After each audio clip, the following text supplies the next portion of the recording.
গতকাল বাজেট পেশ হলো, আর এই কেন্দ্রীয় বাজেটে সাধারণ মানুষের নজর কোথায় থাকে? আম জনতার নজর থাকে আয়করে কতটা ছাড় পাওয়া গেল। আয়করে বড় ঘোষণা করা হলো গতকাল। চাকরিজীবীদের বছরে 12 লক্ষ টাকা পর্যন্ত আয় দিতে হবে না কোনো কর। মধ্যবিত্তকে বিরাট স্বস্তি দিয়ে ঘোষণা নির্মলা সীতারামনের। আগে বছরে 7 লক্ষ টাকা আয় পর্যন্ত কোনো ট্যাক্স দিতে হতো না, কিন্তু এবার তার ঊর্ধ্বসীমা বাড়িয়ে বড় স্বস্তি মোদী সরকারের। কর ব্যবস্থা সরলীকরণে আগামী সপ্তাহেই আসছে নয়া বিল।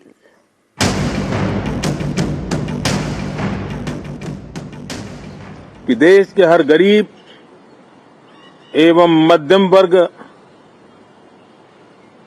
समुदाय पर मां लक्ष्मी की विशेष कृपा रहे।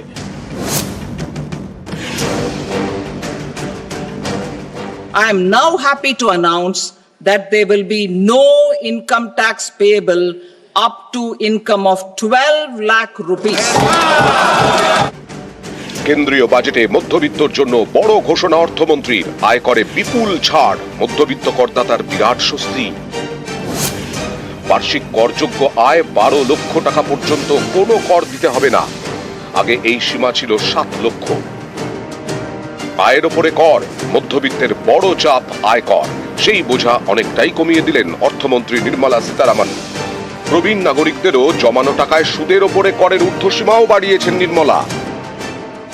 I propose to rationalize tax deduction at source, TDS, by reducing the number of rates and thresholds above which TDS is deducted. The limit for tax deduction on interest for senior citizens is being doubled from the present 50,000 rupees to 1 lakh rupees. The annual limit of 2.40 lakh rupees for TDS on rent is being increased to 6 lakh rupees. I also propose that the provisions of the higher TDS deduction will now apply only in non-PAN cases. শুক্রবারই ইঙ্গিত মিলেছিল প্রধানমন্ত্রীর কথায় যে বাজেটে বিশেষ ঘোষণা থাকতে পারে মধ্যবিত্তর জন্য। मैं मां लक्ष्मी से प्रार्थना करता हूं कि देश के हर गरीब एवं मध्यम वर्ग समुदाय पर मां लक्ष्मी की विशेष कृपा रहे। এদিন বাজেট বক্তৃতায় নির্মলা সীতারামনের গলাতেও ছিল মধ্যবিত্তকে স্বস্তি দেওয়ার কথা। Personal income tax reforms with special focus on middle class. I am now happy to announce that there will be no income tax payable up to income of 12 lakh rupees. অবশেষে মধ্যবিত্তকে স্বস্তি দিয়ে আয় কর ছাড়ের ঊর্ধ্বসীমা বাড়িয়ে 12 লক্ষ। কর ব্যবস্থা সরলীকরণে এই বাজেট অধিবেশনে আসছে নয়া বিল। নিউজ 18 বাংলা। আর বাজেটে আয়করে বিরাট ছাড়। বাজেটে মধ্যবিত্তদের জন্য বড় ঘোষণা অর্থমন্ত্রী নির্মলা সীতারামনের। 12 লক্ষ টাকা পর্যন্ত আয়কর শূন্য। কর কাঠামোতেও বদল। 12 লক্ষ আয়ে কর ছাড়ে খুশি মধ্যবিত্ত। এটা তো খুব ভালো হয়েছে, কারণ এখনকার যে ইনকাম হয়েছে, ইনকামে নর্মালি 7-8 লাখ টাকা, যেটা আগে 7 লাখ টাকা ছিল, সেই ইনকামের হিসাবে এখন 12 লাখ টাকা দিচ্ছে। খুবই ভালো কাজ করেছে এটা, গভর্নমেন্টের তরফ থেকে খুব ভালো কাজ, আমি তো বলবো। এটা দেখা যায় তো একদিকে মিডল ক্লাস আমাদের অনেকটাই বিগ রিলিফ, কেন কি আমাদের এটা ট্যাক্স দিতে হচ্ছে না এখন 12 লাখ অবধি। আর আগে 7 লাখ ছিল, এখন 12 লাখ করেছে।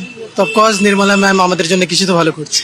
এটা তো একটা ভালো মুভ করেছে যে 12 লাখ পর্যন্ত ট্যাক্স ছাড় দিয়েছে। এটা আমাদের পক্ষে কিছুটা সুবিধা হবে, সাধারণ মধ্যবিত্তের পক্ষে ট্যাক্সের ছাড়টা পাবে।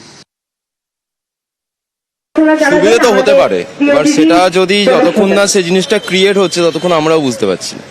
বলা তো অনেক কিছুই হচ্ছে, বা কতটা কোনটা কার্যকারী হবে কতটা হবে না, সেটা যতক্ষণ না ক্রিয়েট হচ্ছে বা সত্যিকারের হচ্ছে ততক্ষণ কিছুই বলা সম্ভব না। এতটা অবধি ছাড় দেওয়ার ঘোষণা হয়েছে, সো নিচের দিকের মানে ইকোনমির যারা, তাদের তো একটা বুস্ট আপ হবেই অবভিয়াসলি। অ্যান্ড ছাড়টা ক্লাসিফাইড হওয়া উচিত আই থিঙ্ক মোর, তাহলে মানে ওপরের দিকের এটা মানে it would be more of an equalising factor যদি সেটা হয়। অনেকেই খুশি, কিন্তু কেউ কেউ আবার বলছেন শুধুই আইবশ। না, একদিকে ভালো, আবার উল্টো দিক দিয়ে কিছু এর রিটার্ন আবার কিছু নিয়ে নেবে কিনা সেটা হচ্ছে বড় কথা। একদিকে ছাড় আবার আরেক দিকে বাড়বে, কারণ আমরা তো মধ্যবিত্ত, আমাদের ভয় ওখানে যে এদিকে আমি ছাড় দিচ্ছি, দেখা গেল জিনিসপত্রের দাম এমন হাই হয়ে গেল আমাদের পক্ষে কেনা সম্ভব।